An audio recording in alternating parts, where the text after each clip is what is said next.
Pinunong may puso sa paglilingkod sa mamamayan, yan ang masigasig at masipag na si Police Colonel Felipe B. Maragon. Tunghayan ang isa na namang aktibong aksyon at pakikilahok sa iba't ibang aktibidad ni Police Colonel Maragon upang mas lalo pang masiguro ang seguridad at kapayapaan ng lalawigan ng Rizal para sa mga minamahal niyang Rizalenyo. Nito lamang ika-10 ng Hunyo, dinaluhan ni PD Maragon ang Enhanced Managing Police Operations na ginanap sa Conference Room Camp M. Gen. Licerio I. Geronimo, Taytay, Rizal.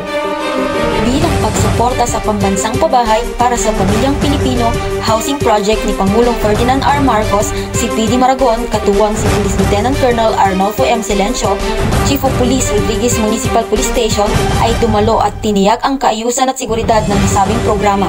Nito lamang ika-10 ng Hunyo, taong kasalukuyan.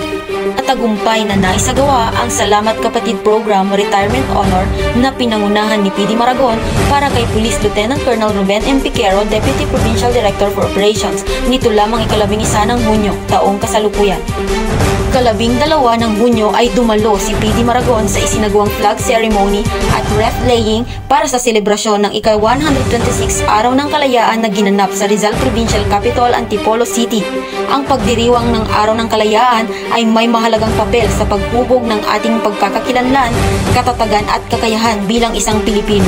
Pagkasabay na araw ay dinaluhan ni PD Maragon kasama si Police Major Marinel T. Fronda, Chief of Police Pilila Municipal Police Station at Police Major Nora Dianamong, Officer in Charge Provincial Investigation and Detection Management Unit, Women and Children Protection Desk, ang Home Affection through Police and Pastor Intervention sa barangay para sa bayan ng Pilila. Ayon sa pahayag ni PD Maragon, ang disiplinaan niya ay nagsisimula sa pamilya na nagbubunga ng isang maunlad at ligtas na komunidad. Yan ang best practices ng Provincial Director ng Rizal Police Provincial Office, Police Colonel Felipe B. Maragon. Dahil siya ay leader na hindi lang puro salita, siya ay leader na gumagawa at umaaksyon. Dahil sa bagong Pilipinas, ang gusto ng pulis, ligtas ka.